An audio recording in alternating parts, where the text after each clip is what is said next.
Assalamualaikum warahmatullahi wabarakatuh. Semangat pagi. Pagi, semangat pagi.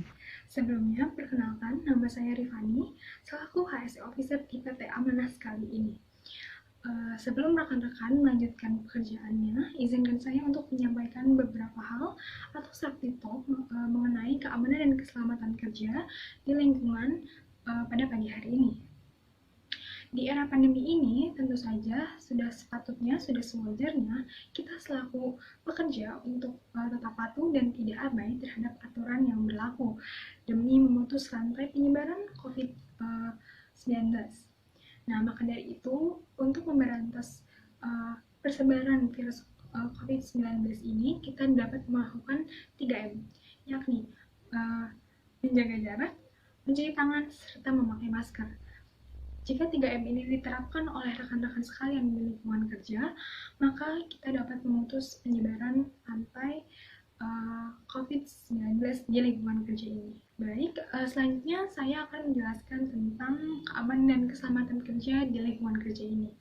Sebagai officer di PT Amanah sekali yang bergerak dalam bidang migas ini, tentu saja kita menyadari adanya perilaku-perilaku ataupun kondisi serta bahaya yang dapat terjadi di lingkungan kerja kita ini. Maka dari itu, kita perlu mengetahui dan serta memahami mengenai keamanan dan keselamatan di lingkungan kerja ini. Keamanan dan keselamatan merupakan salah satu upaya kita dalam meminimalisir terjadinya kecelakaan kerja. Nah, rekan-rekan semua pasti tahu adanya istilah kondisi yang tidak aman. Nah, kondisi tidak aman ini merupakan kondisi yang dapat menimbulkan bahaya-bahaya yang apabila kita biarkan, bahaya ini dapat menimbulkan kecelakaan kerja. Nah, rekan-rekan sekalian pasti menyadari apabila kondisi lingkungan ataupun area pekerjaan rekan-rekan sekalian tidak rapi, semrawut, itu pasti akan menimbulkan kondisi ataupun bahaya yang akan menyebabkan kecelakaan kerja serta menimbulkan kerugian lainnya, baik kerugian fisik maupun material. Nah, maka dari itu saya ingin tidak bosan-bosan mengingatkan kepada rekan-rekan semua apa saja sih kondisi tidak aman tersebut. Misal contohnya itu ketika ada suatu barang nih, dia menutupi altar maupun hidran serta menutupi pintu darurat.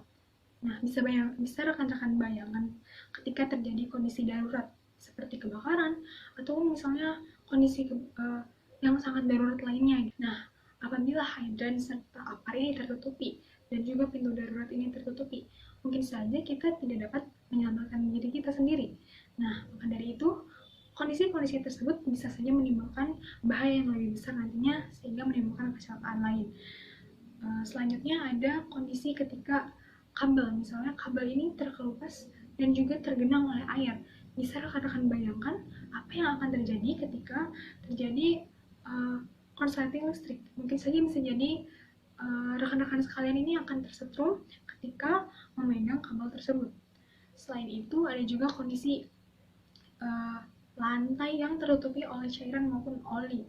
Bisa rekan-rekan bayangkan apabila ada rekan-rekan sekalian ataupun diri kalian sendiri yang melewati area tersebut dan tidak melihat adanya genangan air sehingga dapat tergelincir dan menyebabkan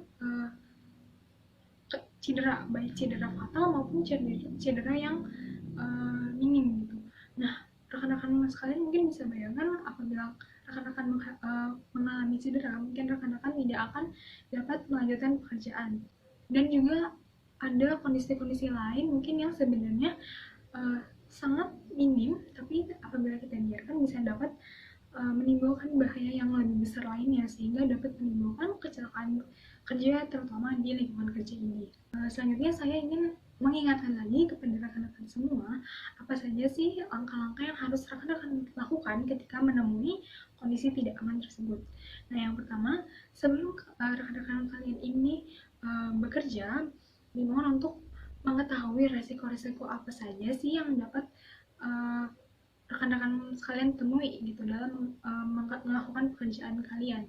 Yang kedua, ketika rekan-rekan sekalian menemukan kondisi tidak aman, harap untuk segera lapor kepada supervisor maupun kepada saya selaku HSE officer sendiri mengenai kondisi yang rekan-rekan temukan.